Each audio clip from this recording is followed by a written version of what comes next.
Okay, thank you so much for hopping on our team call tonight. It is Monday, September 19th, and we are going to talk tonight about um, basically just kind of getting organized in your business. Um, Mainly focusing on your mindset and how you let your mind control basically your next step in your business. My name is Megan White, for those of you that don't know me. I've been a coach. I just actually, my husband reminded me that it is my 5-year anniversary as a coach last week. And I kind of, before I was preparing for this call, I kind of uh, thought about um, what, first of all, what's made me stay in this, what's made me continue on and stay consistent and want to build a business. And I thought about kind of the struggles that I've gone through mentally,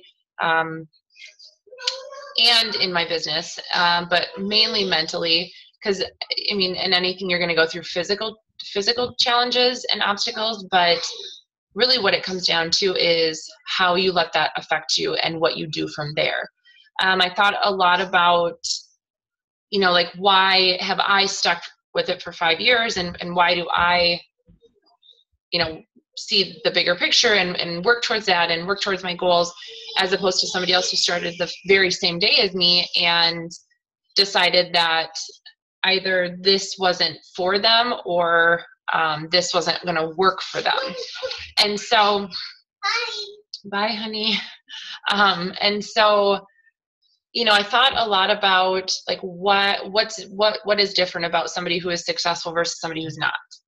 And I personally feel like it 9 times out of 10, it comes down to your mindset. And so I wanted to talk a little bit about managing your mind, managing your motivation, and then I'm going to touch a little bit on just how to get organized and kind of organize your time, organize your space, organize your activity, and what you should be focusing on once you get to the point of, okay, I'm organized now, what do I do? So like I said, I've been a coach for 5 years, and I have literally experienced every single setback, obstacle, challenge that you can as a coach. And I don't think that there's any other successful coach that has said, oh, I've just kind of flown through the business and I've gotten successful, by luck or whatever. No, if you're successful in this business, it's because you've tried and you failed forward, and you have not let that stop you, and you haven't made excuses, and you haven't played the poor me card, because we all have stuff going on. We all have lives and a social circle of people, and family and friends, and a life and kids, and probably more than one job. When I started, I had 3 jobs. So we all have stuff, and we all have crap going on in our lives that can either derail us or drive us. And when you flip that switch to, instead of poor me, to, how can I turn this mess into motivation? So when you flip that switch, you fail forward and you get to that success quicker, because you are trying and tumbling and trying and tumbling, and you're moving forward. Yeah, it might not be working for you, or something that you're doing might not be working for you, or somebody or multiple people have said, no, I don't want to join you, or I don't want to join your challenge groups. Maybe you invited 10 people and every single person said, no, I'm not interested, or I can't afford it, or whatever. But when you continue to do that, you kind of gain momentum. I want you to imagine, like, somersaults. You're doing somersaults forward. Some of them may be obstacles and challenges and setbacks, but you're gaining that momentum by doing, and by taking action, and by letting your mind, or by not allowing your mind to hold you back. Because what you think your feet will follow. I mean, that's just facts. What you tell yourself is what your outcome is going to be eventually. So if you tell yourself this doesn't work, nobody wants to join me, everybody thinks it's too expensive, they're already doing something else, this person said no, this person doesn't want to be a coach because they think this is a big scam, they don't want to be a coach because they think that you have to sell a bunch of stuff and be salespeople.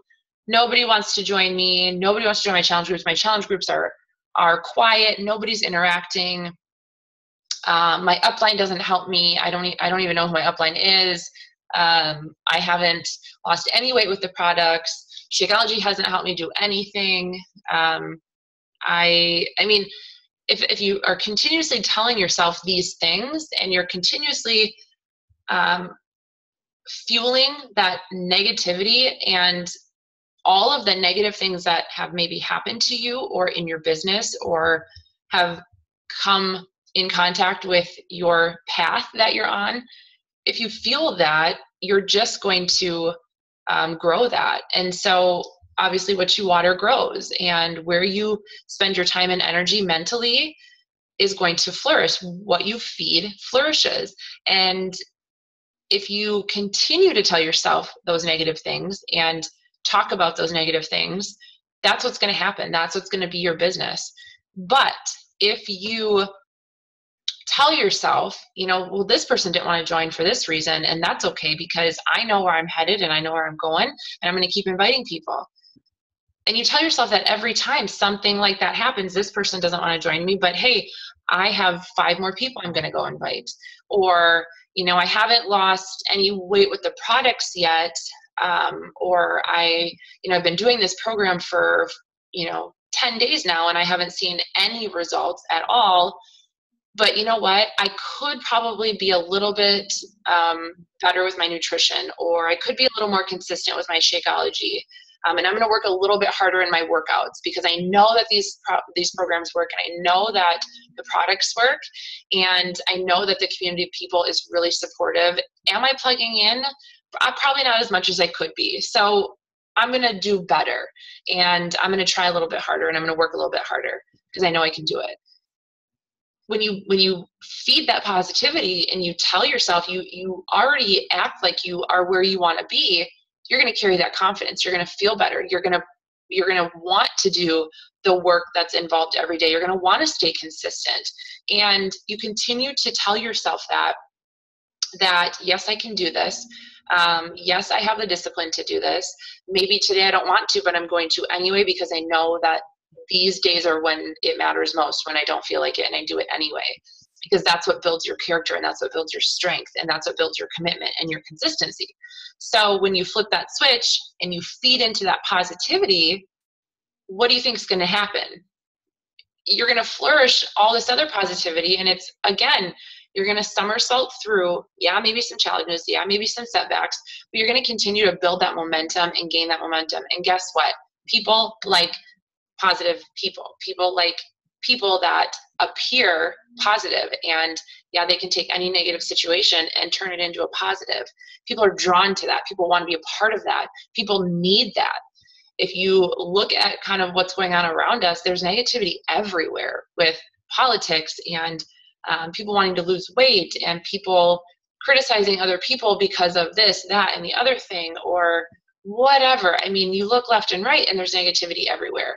How can you be that one person that somebody says, wow, like they seem really positive. They seem like they are wanting to get healthier, and they're working towards that, and they're staying consistent. And that's somebody who I want to be around. That's somebody who I want to surround myself with. That is how you're going to draw in people to you, and you're going to be able to help these people. So managing your mind is super important. And I'm going to give you a 3 tips on how to manage your mind and control your mindset. So number 1, and this really goes hand in hand with another follow-up video I'm going to do, but number 1, you have to create your vision. And by that, I mean, you have to picture what you want your life to be like. You have to picture what you want to happen in 30 days, in 90 days, in 6 months, in a year. How do you see your life? How do you see yourself as a wife, a mom, a friend? Do you see yourself overweight and unhappy and huffing and puffing up a flight of stairs? Or do you see yourself fit, healthy, strong, running up the stairs with, your dog in your arm or your kid in your arm, having tons of energy and just feeling really good about yourself? You have to picture and envision what you want.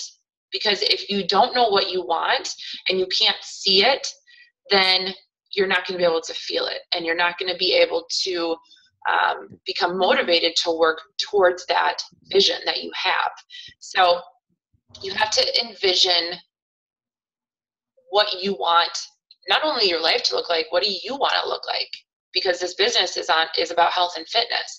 No, you don't have to be at your goal weight. No, you don't have to have the perfect body. I mean, you look on YouTube or Google or whatever, and you pull up overweight Beachbody coaches. You pull up Beachbody success stories or weight loss Beachbody success stories. You can pull up anything on YouTube, and you will see there are people from all walks of life that are coaches. And you will see that there is a 100-pound overweight lady who is working towards her health and fitness goals, who is a successful coach for a reason. Why? What is she doing that I'm not? What is she doing that maybe you're not doing in your business? You don't have to be perfect. You don't have to have the perfect body, but you do have to have the discipline, and you have to have the mindset, the discipline to your mind and to your mindset in order to help you get to where you want to go. So number one, you have to envision. Number two, you have to appreciate and identify with the results that you want. So yeah, it's really great to picture this, really happy life, and you're in your dream home, and you are, your family has everything that they need, and you have no student loan debt, and you are healthy and fit. You've had, maybe a couple kids, and you're in the best shape after, having those kids because of Beachbody. And you just kind of see this, you are painting this picture of your vision of what you want, right? But if you're not narrowing down your goals and you're not pinpointing exactly what you want, how much money you want to be making, how much weight you want to lose, how much debt you want to pay off, specific numbers, then you're basically just kind of you're shooting at nothing, because you have no bullseye, you have no target of what you want to hit. So you're just kind of doing this and shooting all over, hoping that you get to that spot, hoping that you get to that picture that you painted that you want to be living. But you're shooting blanks, because your mind is like, well, this is just what I want, and this is all fine and dandy, but I have nothing to work towards. I don't know what I'm working towards. And if you don't know what you're working towards, you're not going to get there. So, or you're not going to get there as fast. So you have to narrow down specifically what your results are. So for example, for me, in the next 8 to 10 years, I see us where I want to be for the rest of our lives. So we're in our dream house that we want to build. We have some land. We are renting property. I have we have no debt, period. That's mortgage, cars, everything. You have this vision of what you want your life to be like. But if I don't narrow down, how much debt do I need to pay off? How much weight do I want to lose before I feel like I'm, my strongest, healthiest, fittest self? How much do I need to be earning in order to be living our life debt-free in our dream home? How many people do I need to be helping in order to make that happen? If you're not narrowing that stuff down, then, a dream is a dream is a dream. It's a hope and a wish. It's not reality, right? Until you make it reality. And that's by setting those goals and knowing what you want your results to be. And then number 3, so you have to, I'm going to recap, but now I just lost my train of thought. You have to envision where you want to be, paint that picture, see it so that you can feel it and make it reality. And then you have to identify with your results. And then number 3, you have to surround yourself with people that are going to hold you accountable. And by that, I mean, I should have this stamped on my forehead because I say this all the time. You have to purposely position yourself to succeed. You have to purposely position yourself to be held accountable. You have to purposely position yourself to do ABC. Whatever it is that you need. So for me, I know that I need accountability with my time. I know that I need accountability with my workouts because out of sight, out of mind, that's how I am. If it's not, right in front of me, then I don't think about it and I don't do it. And I know that I need accountability with not finances, but just like continuing to work towards my goal and paying off my debt and paying off my student loans and my car and things like that. So I know that I need that accountability. I know that because I'm a stay-at-home mom, I don't get out a lot unless I purposely put myself in those positions. And by that, I mean I became a fitness instructor so that I killed like 3 birds with that stone because I am doing a workout. I'm surrounded by people. I have to be. And it is a specific time slot that is dedicated to me that I know cannot be messed up. So I purposely position myself in that position to have to do it. You have to do it and to be held accountable. If you want to be a better leader, a better mentor, you have to purposely position yourself to lead. You know you might not be perfect at it, and know you might not even have any clue as to how or what to lead on or how to be the best leader, but you do that by practicing, and you do that by positioning yourself. Maybe for me, when I first started as a coach, not first started, but maybe after a year or so, I was hosting like coach webinars. We used to do our coach webinars, like video like this, on a webinar system. And I would purposely write my name down and take that slot so that I was held accountable to have to do that, to practice being a better leader and speaking in front of people and sharing my story and inviting my people and putting them in front of information. So you have to purposely position yourself to be held accountable with your mindset and your organization, with your business. So specifically mindset, though, you have to be held accountable. We do that through challenge groups. We do that through private coach or challenge tracker groups through that app, the new coach challenge tracker apps. We do that through team calls. We do that through personal development. We do that through checking in with our team page and our coaches within our team. So there are ways to position yourself so that you have to be held accountable to staying mentally plugged in and recharging your battery. I talk about this on my getting started calls with my coaches. That's why personal development is so important, because personal development allows you to recharge your mindset. It allows you to handle objections and negativity better from other people. It allows you to navigate conversations better so that you're not always wondering like, well, how do I answer this person if they say they can't afford it? Or how do I answer this person if they say, I just don't think I can do it because I'm not fit? Or how do I motivate this person or talk to this person if they say, I'm not an inspiring person. I'm not a motivating person. I could never be a coach because I don't always make the best choices. How can I navigate this conversation when this person says, that's coaching sounds really great, but I don't want to make money off of helping people. So you're going to know how to handle those situations better, how to be more confident, how to stay mentally checked in and focused in your business by placing yourself in those positions to be held accountable mentally. So in my personal opinion, I firmly believe that your mindset controls all.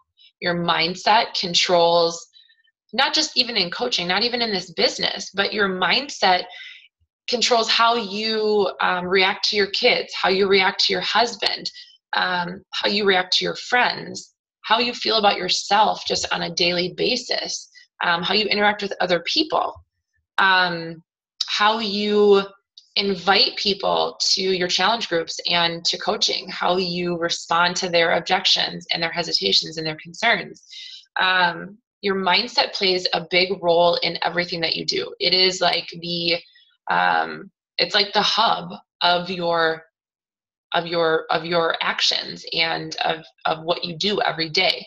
So if your mind is not, and that doesn't mean you have to have, now that I say that and I'm thinking about this, it's not that you have to have a perfect life to have a perfect mindset.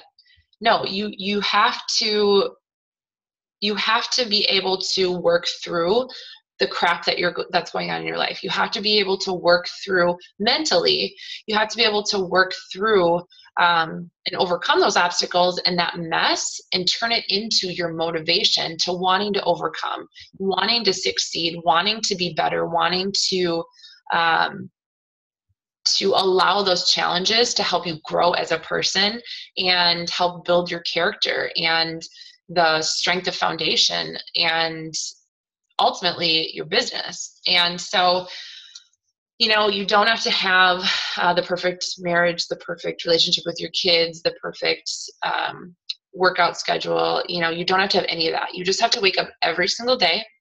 You have to remember and envision where you want to be. You have to look at your goals that you have written down in front of you on your desk or by your computer. And then you have to go to work and you have to drink. You have to drink. You have to, I was going to say, you have to drink your pre-workout because that's what I do. Busted. That's how I stay motivated every day.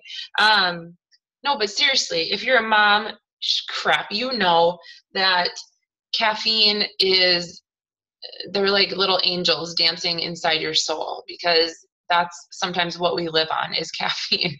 And so you have to drink your pre-workout if you want to be a successful Beachbody coach. I mean, there it is. So, but it does help your pre-workout and coffee and really anything that just keeps your eyes like this all day long. So, all right.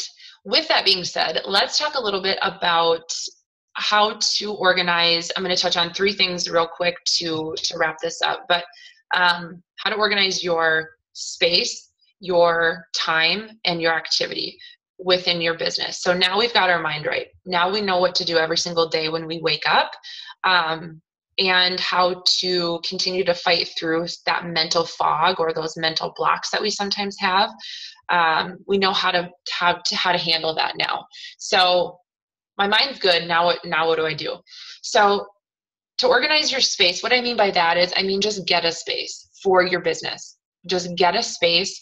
It could be anywhere, as long as it's your space. It makes you feel more professional. It makes you feel like this is a real business instead of a hobby, because when it and when it's a hobby, most of the time, this starts out as a hobby. There's very few people that take this and they're like 100% business oriented, and this is like their full-time job.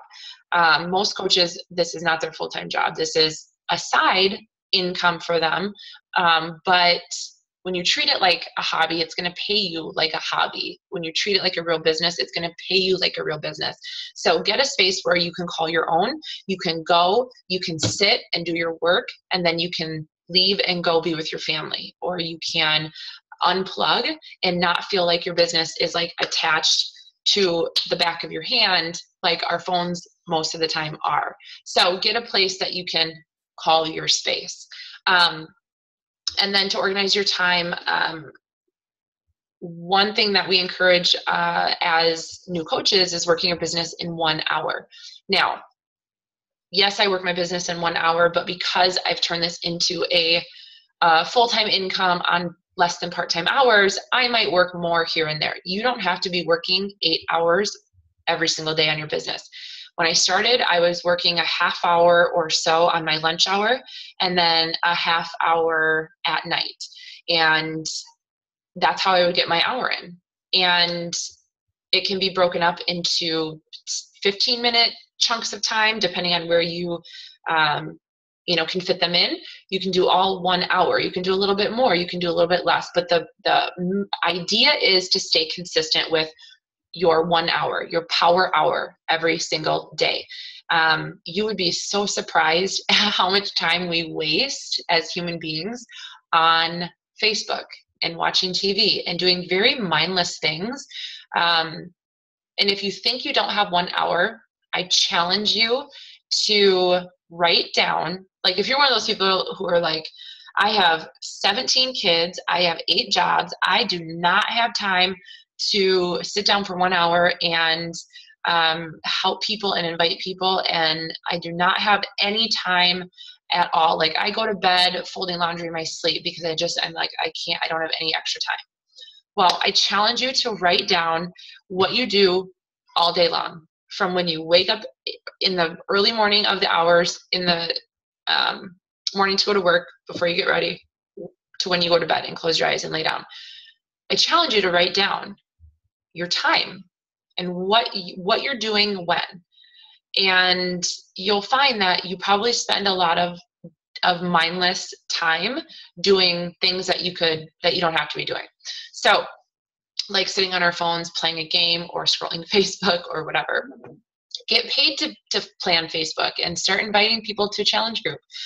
So organizing your time is going to be broken up into that power hour. Now, what are you going to do in that hour?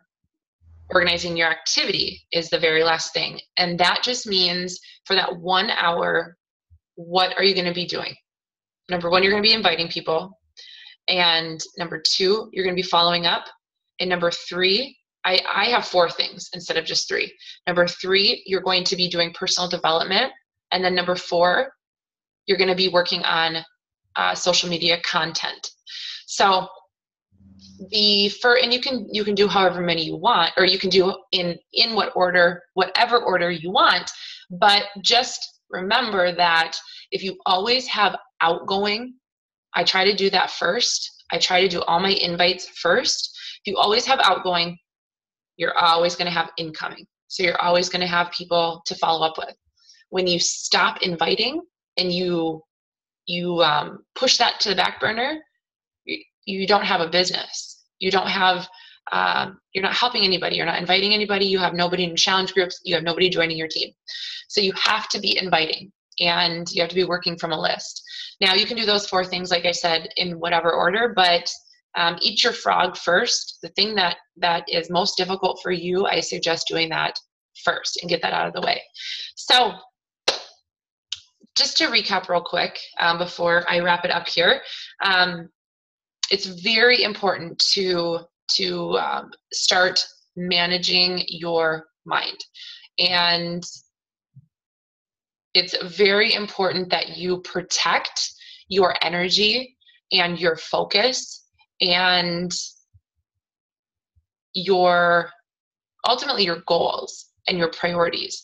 Because the minute that you allow all of that negative energy or distractions or challenges to overcome your mind and your eyes and your focus, that is when you start to deplete. And that's when you start to empty your cup. And it's very hard to, the more that you do that and kind of dig yourself in that hole, the harder it is to crawl back out. And the harder it is to motivate yourself to crawl back out. So you really got to protect your energy and where you spend your energy and where you spend your focus. And I promise you, if you just do that 1 hour every single day, you do your personal development, do your workout, and drink your Shakeology, you will get motivated. And you will, if you follow those few tips, you will be able to stay motivated every single day by doing those few things that I mentioned. So I hope this helps. And I'm going to stop recording here and take a few questions. Oh, I got to turn off my screen share. All right, so thank you guys for hopping on, and we will talk to you soon.